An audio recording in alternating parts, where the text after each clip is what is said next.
This is a short video on changing the socks in the sump. The socks are under these lids. You just lift the sock straight up like this and let it drain a little bit.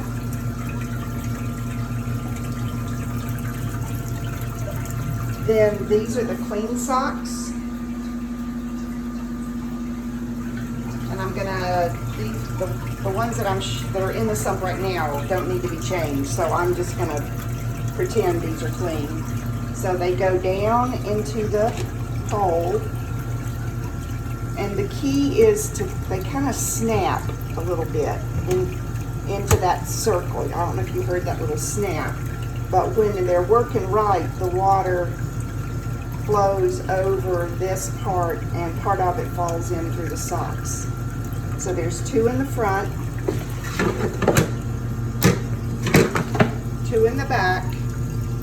This one on the right has got a bag of Fosguard in it. You can just take that out and set it aside, and then when you put the new sock in, just drop it back in there.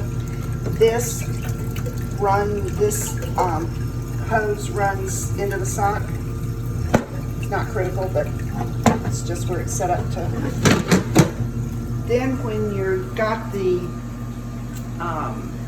dirty socks out, what we usually do is put them in the bucket, the Lowe's bucket, and Don lets them drain for a little while because they hold a lot of water.